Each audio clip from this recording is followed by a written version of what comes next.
కాబట్టి ఇటీవల కాలంలో ఇంకొక ట్రెండ్ కూడా స్టార్ట్ అయింది. ఒకప్పుడు మేము హరిగారికో లేకపోతే మీకో ఇంకో ఎవరికైనా ఫోన్ చేస్తే ఎంత చేసిందంటే టక్మని చెప్పేసే పని ఉండేది.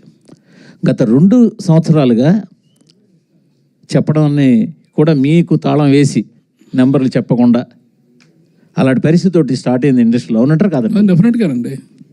ట్రెండ్ స్టార్ట్ అయింది అనేది మీకు తెలుసు కదా, మరి మీరందరూ ఏం చేస్తున్నారు? చెప్తున్నా, అదే అడుగుతున్నా. నేను అడుగుతున్నాను ఒక ప్రొడ్యూసర్గా. అవును, ప్రొడ్యూసర్గా ట్రెండ్ స్టార్ట్ అయింది, అన్నీ ఏకుతారు కదా. ఆఫీస్లో ఇది జరుగుతుంది, ఆఫీస్లో వాళ్ళని తీసేశారు, ఆఫీస్లో భోజనాలు మానేశారు, ఇవన్నీ రాస్తారుగా. మరి ఇది జరుగుతుంది అన్నప్పుడు మీరేం చేస్తున్నారు? జర్నలిజం అంటే క్వశ్చన్ అది మీరు చెయ్యాలి, వాళ్ళని అడగడం కాదు. మేమందరికి మాకు వీక్నెస్ ఉందండి, మా అందరికి మా వీక్నెస్ ఉంది. మీకు ఏంటంటే ఇక్కడ విషయం ఏంటంటే ఆయన చేతి చెప్పిస్తున్నాను ఈ ట్రెండ్ స్టార్ట్ అయింది, ఆయన డిస్ట్రిబ్యూటర్ గా ఈ ట్రెండ్ స్టార్ట్ అయిందని. నేను మీకు ఒక పాయింట్ కి తీసుకొచ్చి మా ఆఫీస్లో భోజనాలు కూడా మానేశారు అనేది రాశారు కదా. సో ఇంత ఇన్ఫర్మేషన్ ఉన్న మీకు ఇవిటి గురించి ఇన్ఫర్మేషన్ ఉంది కదా.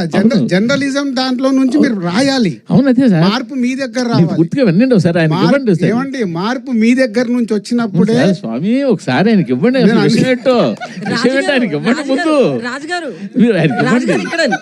మీరు క్వశ్చన్ చేయమని మీరే చెప్తారు, క్వశ్చన్ చేస్తే వాళ్ళ పక్కన పెట్టి ఇంటర్వ్యూలు ఇవ్వట్లేదంట కదండి. మూవీ ఇంటర్వ్యూస్ కానీ ఇవన్నీ క్వశ్చనింగ్ ఎక్కువ ఎవరు చేస్తే వాళ్ళకే ఇవ్వట్లేదంట కదండి. అట్లా ఏం లేదే, ఎవరన్నారు అది ఇవ్వలేదు. చెప్తా తర్వాత మాట్లాడదాం. అంటే నేను